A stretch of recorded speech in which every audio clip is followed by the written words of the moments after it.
All right, so I thought this was kind of interesting. Definitely YouTube worthy. I've not seen other videos about this technique, so I thought I would talk about it. On these brand pickup trucks, there's a notorious problem with the heater core. The inlet and the outlet sit way up high, and the heater core itself, it's hard to tell, but the heater core itself sits way below. It droops below, way down there, almost like a Christmas tree ornament, or a nutsack, really.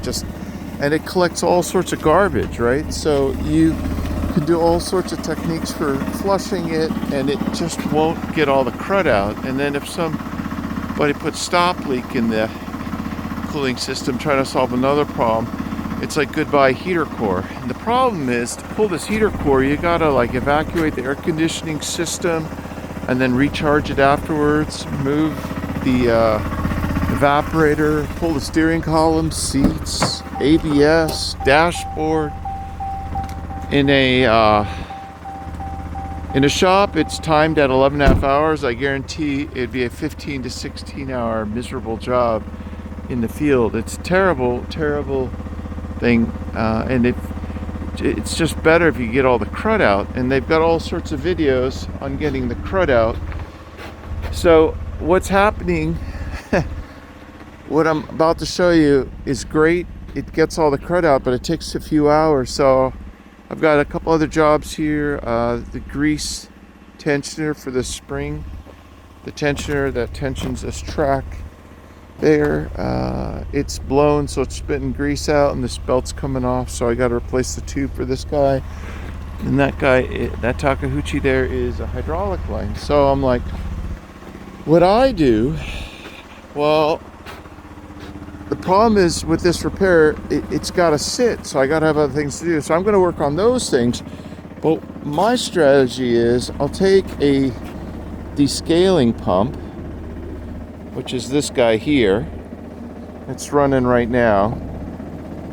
Then they use these to descale instant hot water heaters for houses, right? And I'll run this through the heater core with about a quarter to half gallon of this stuff, and I'll let it run for a couple of hours, right?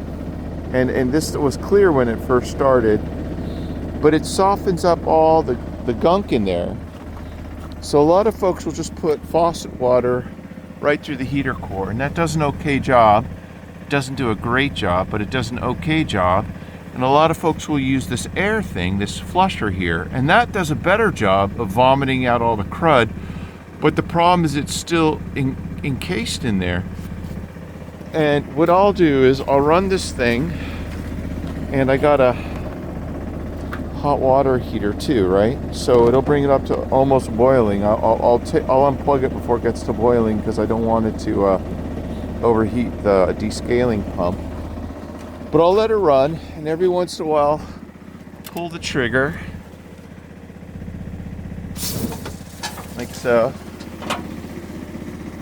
and it'll blow all the junk out. Let me see if I could hold it while I do it, and you can watch it.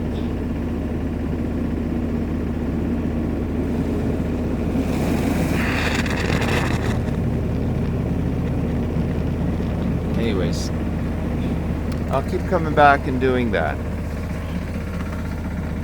And after a couple hours, it'll be completely clear. And that's the way you do it. You got to be careful with this guy, though, because if you have too much air pressure on it, it'll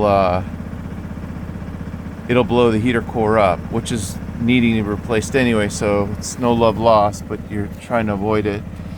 So there it is. That's my technique, and this thing will bring the heater core back up to brand spanking new. There won't be anything left, no crud, no nothing in the Christmas tree ornament when it's done. All right, I love this blue, blue, and blue.